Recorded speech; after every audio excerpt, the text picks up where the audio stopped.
MP उपचुनाव को लेकर मुख्यमंत्री शिवराज सिंह चौहान ने चारों सीटों के प्रभारियों से लिया फीडबैक। अलग अलग वर्गों को साधने के लिए मंत्रियों को दी जिम्मेदारी।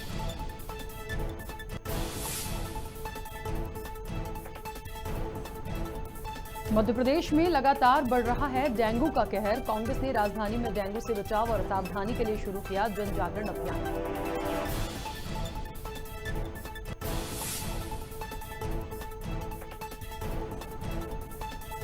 सीएम शिवराज के ओएसडी आनंद शर्मा ने छोड़ा पद। सरकार ने तत्काल प्रभाव से इस्तीफा किया मंजूर। इस्तीफे का कनेक्शन उपचुनाव से।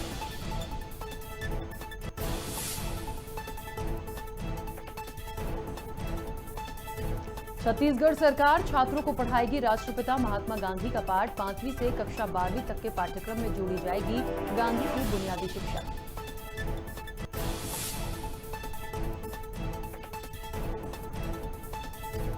और सिद्धू के इस्तीफे के बाद पंजाब कांग्रेस में मची कलह। सीएम चरणजीत सिंह चन्नी ने बुलाई मीटिंग। कैप्टन का तख्ता पलट करने वाले मंत्री भी शामिल।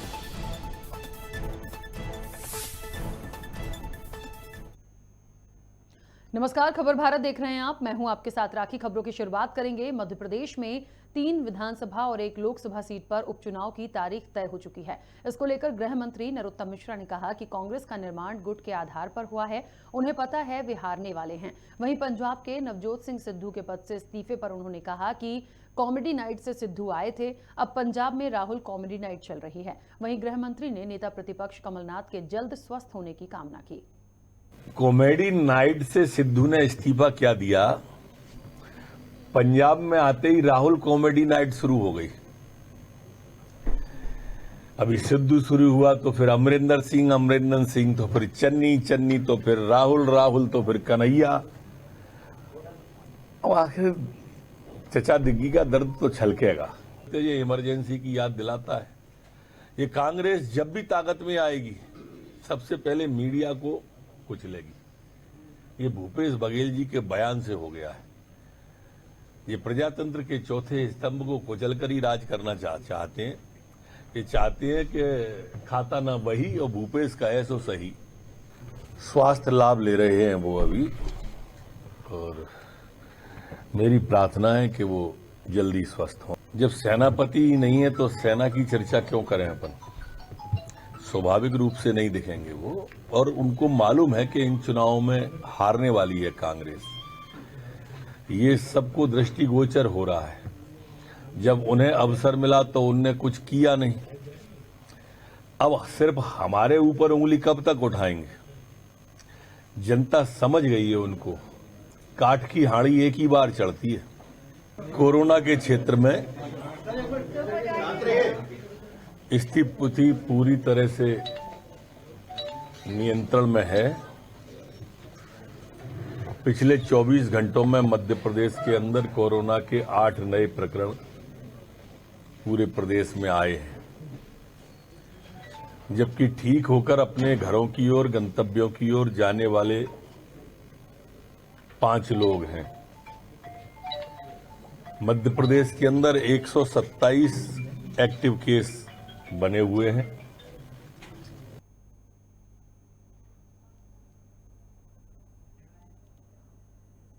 ठीकरी में नवरात्रि के पावन पर्व पर नगरवासियों द्वारा पिछले 17 वर्षों से लगातार माता की अखंड ज्योत पावागढ़ से ठीकरी लाई जा रही है। इसी क्रम में इस वर्ष भी कोरोना गाइडलाइंस का पालन करते हुए नगर के करीब 45 से 50 युवकों द्वारा ठीकरी नगर से पावागढ़ के लिए पदयात्रा की शुरुआत की गई है, जो कि 7 अक्टूबर को नवरात्रि के प्रथम दिन माता की अखंड ज्योत लेकर नगर में प्रवेश करेगी।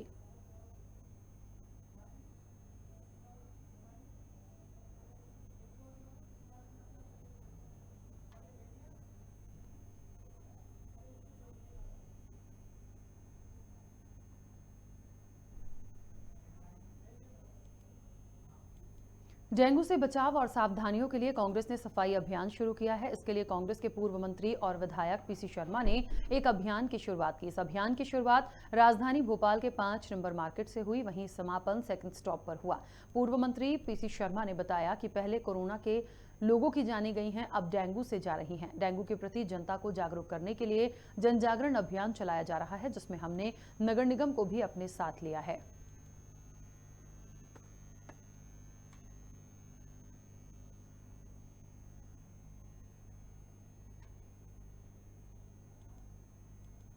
के बाद डेंगू से लगातार लोगों की जान जा रही है। मैं अभी 2-3 जगह गया था तो यंग लोग 25-30 साल के लोगों की कोरोना से जान चली गई। ये पहले कोरोना में लोगों की जान गई, अब डेंगू में जा रही है। इसके इलाज का पैसा लगता है लोगों का, पहले ही लोग बर्बाद हो चुके हैं, काम धंधे बंद, अब इसमें और पैसा लग रहा है और जान अलग जा रही। तो ये हमारा जन जागरण अभियान है। इसमें मलेरिया और नगर निगम को भी हमने लिया है कि भाई चलो लोगों को जागृत करो कि जो पानी नहीं रहे, ये दिन में काटता है मच्छर, ये सब चीज़ें पर्चे और अनाउंसमेंट के माध्यम से हो, जिससे लोग जागृत हों, उनकी जान बच सके, उनका पैसा बच सके। कांग्रेस मीडिया विभाग के उपाध्यक्ष भूपेन गुप्ता ने कहा कि सरकार ने काम का फीडबैक लेने के लिए एक योजना बनाई है, जिसके तहत 7 अक्टूबर तक प्रधानमंत्री नरेंद्र मोदी के जन्मदिन पर पखवाड़े पर आम जनता से 5 करोड़ फीडबैक कार्ड मांगे जाएंगे। गुप्ता ने कहा कि ये सभी कार्यक्रम चुनावी घोषणाओं से भरे हुए हैं। चुनाव आयोग प्रधानमंत्री के जन्मदिन के नाम पर आयोजित हो रहे सभी कार्यक्रमों पर रोक लगाए।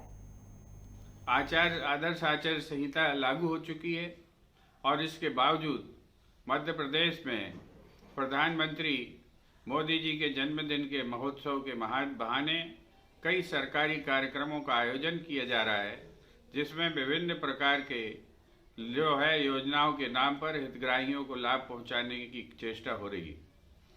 मैं चुनाव आयोग से मांग करती है कांग्रेस पार्टी कि तत्काल इन कार्यक्रमों पर रोक लगाई जानी चाहिए, क्योंकि आदर्श आचार संहिता लागू हो चुकी है और 7 तारीख तक जो निर्धारित कार्यक्रम है शासन के।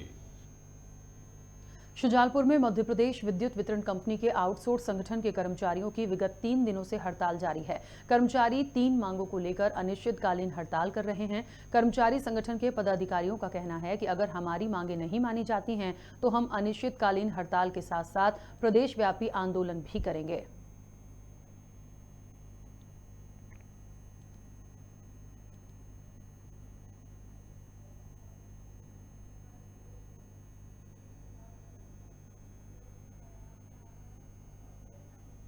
कि आउटसोर्स कर्मचारियों का कंपनी में संविलियन कर लिया जावे, पहली मुख्य मांग थी।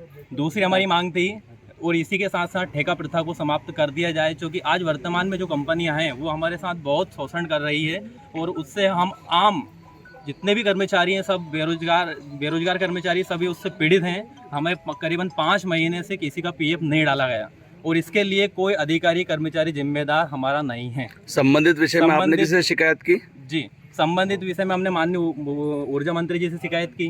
हमारे सभी जो वितरण केंद्र प्रभारी हैं उनको भी हमने ये मामला संज्ञान में दिखाया। उनने बोला कि भैया आप हमारे सदस्य नहीं हो, आप किसी कंपनी से अटैच हो, हम आपकी इसमें कोई सहायता नहीं कर सकते। अगर आपकी मांगे पूरी नहीं की जाती है अगर हमारी मांगे पूरी नहीं हुई तो हम बड़वानी के ठीकरी क्षेत्र में आवारा पशुओं से निजात दिलाने नगर परिषद में बैठक आयोजित की गई, जिस बैठक में निर्णय लिया गया कि आवारा पशुओं की मुनादी कर ठीकरी गौशाला और बाहर की गौशालाओं में भेजा जाएगा। दरअसल यहां के रहवासी इन दिनों आवारा पशुओं से काफी परेशान हैं। यहां आए दिन इन आवारा पशु लोगों को घायल कर रहे हैं। हाल ही में एक सांड ने युवक को सींग से उछाल दिया था और आवारा पशुओं से आवागमन भी प्रभावित होता है।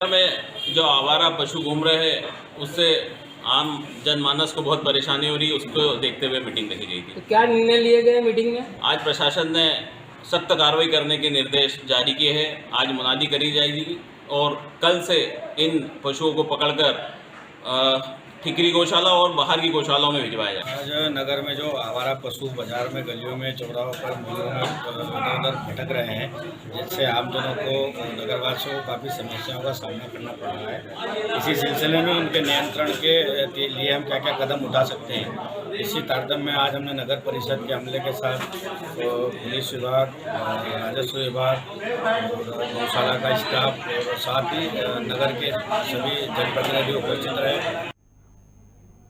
छतरपुर में बदमाशों ने युवक के साथ मारपीट कर गोली चला दी, जिसमें युवक घायल हो गया। उपचार के लिए अस्पताल में उसे भर्ती कराया गया है। आपको बता दें कि बदमाश गरीब पेंटर के प्लॉट पर कब्जा करना चाहते हैं, जिसका निपटारा कराने के शक में बदमाशों ने युवक के साथ मारपीट की, जिसमें युवक साफ साफ भाजपा उपाध्यक्ष और अल्पसंख्यक मोर्चा के जावेद अख्तर का नाम ले रहा है। उधर जिला अध्यक्ष मलखान सिंह और पूर्व राज्य मंत्री ललिता इस पूरे मामले को दबाने का प्रयास कर रहे हैं, जिस कारण थाने में पीड़ित की कोई सुनवाई नहीं हो रही है।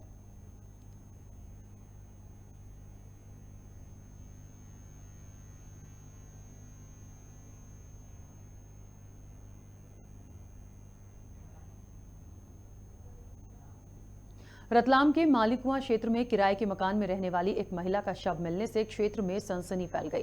पुलिस के अनुसार मृतका के भाई रमेश डामोर ने थाने पर सूचना दी कि उसकी बहन सीनू घर में मृत अवस्था में है। प्रधान आरक्षक तेज सिंह शव को पोस्टमार्टम के लिए जिला अस्पताल लेकर पहुंचे। टीआई दिलीप राजौरिया ने कहा कि इस पूरे मामले की जांच की जा रही है।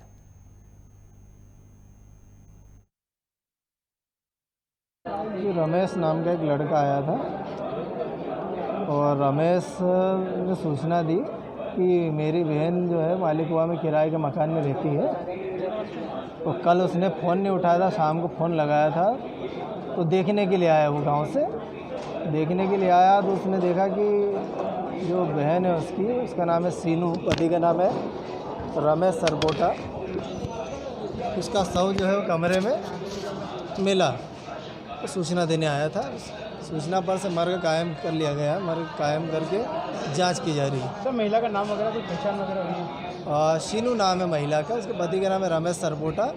मूल निवासी ये थे घड़ी गमला के और यहाँ पे किराए से रहते थे, मजदूरी करते। राजधानी में लोग नवरात्र का बेसब्री से इंतजार कर रहे हैं और बच्चों से लेकर युवाओं में गरबा को लेकर काफी उत्साह देखा जा रहा है। लालघाटी में मौजूद गरबा प्रशिक्षण कार्यशाला में पहुंचकर लोग प्रशिक्षण ले रहे हैं। इस कार्यशाला के आयोजक हितेन कारोसिया ने बताया कि शासन की गाइडलाइन का इंतजार कर रहे हैं। हालांकि अनुमति नहीं मिलती है तो सार्वजनिक की जगह कार्यशाला स्तर पर ही गरबा कराया जाएगा।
मध्य प्रदेश के शिवपुरी के जाने माने नेता प्रीतम लोधी का वीडियो सोशल मीडिया पर वायरल हो रहा है।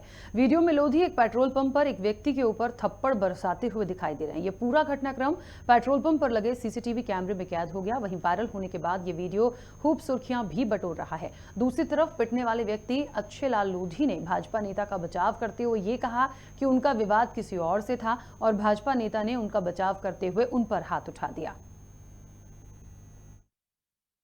वो मेरी शरदगिरी से और मेरी दोनों की आपस का विवाद था। तो क्या है मतलब बहुत पुरानी रंजिश थी। तो हमारी तुद में हुई तो भाई साहब ने उनको मारा और मेरे को मारा। कौन भाई साहब ने? प्रीतम जी।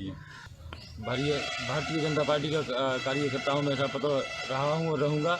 भाई साहब के बारे में और हमारी समाज के बारे में जो लोग गलत मैसेज भेज रहे हैं उनके खिलाफ कार्रवाई की जाए। गुना जिले के ग्राम चक चोरोल के ग्रामीणों ने भीम आर्मी के बैनर तले सीएम शिवराज के नाम कलेक्टर को ज्ञापन सौंपा है, जिसमें उन्होंने मांग की है कि गांव में औद्योगिक पार्क नहीं बनाया जाए। सरकार द्वारा ग्रामीणों की जमीन लेकर उन्हें पट्टा देने की बात की जा रही है। ग्रामीणों ने मांग की है कि उन्हें स्थायी पट्टे मुहैया कराए जाएं। वहीं ग्रामीणों ने कहा कि मांग पूरी नहीं होने पर वे सामूहिक रूप से विषपान करेंगे, जिसकी जिम्मेदारी शासन प्रशासन की होगी।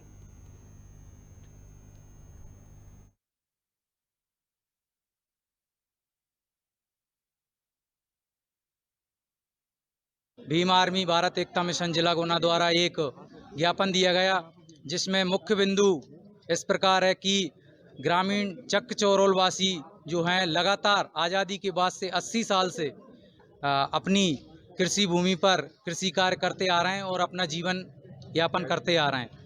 उक्त संबंध में हमने आज ज्ञापन दिया है, परंतु कुछ अन्य स्रोतों के माध्यम से, मीडिया के माध्यम से हमें जानकारी लगी है कि माननीय ज्योतिरादित्य सिंधिया जी वहाँ पर एक औद्योगिक पार्क का निर्माण कराना चाहते हैं। तो प्रशासन के द्वारा उक्त भूमि को शासकीय रिकॉर्ड में दर्ज कर दिया गया, दर्ज किया गया और उक्त भूमि को खाली कराने का दबाव प्रशासन के माध्यम से ग्रामीणों के ऊपर डाला जा रहा है।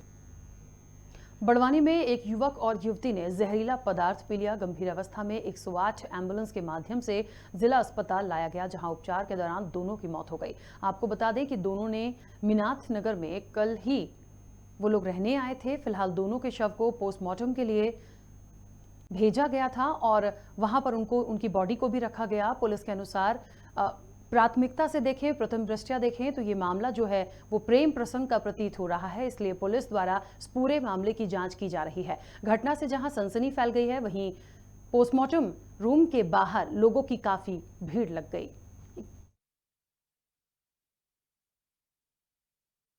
अभी जिला अस्पताल बड़वानी से अस्पताल तहरीर मृत्यु की प्राप्त हुई है, जिसमें अनमोल उर्फ अंजू पिता दिलीप भाटी माली समाज की 19 वर्षीय युवती है। ये रामकलेश्वर का पता लिखा हुआ है। एवं शिवम पिता मुकेश बामनिया, ये बारेला समाज का ये भी 23 साल का है और ये रामकलेश्वर के निवासी है। इनकी मृत्यु की सूचना प्राप्त हुई है। इस पर से अभी मर्ग कायम करके जांच में लिया है। अभी प्रारंभिक जांच पर ग्रामीणों से चर्चा पर बताया है कि शायद इनका आपस में प्रेम प्रसंग का मामला है। और इसी के साथ इस बुलेटिन में फिलहाल इतना ही। आप बने रहिए खबर भारत के साथ।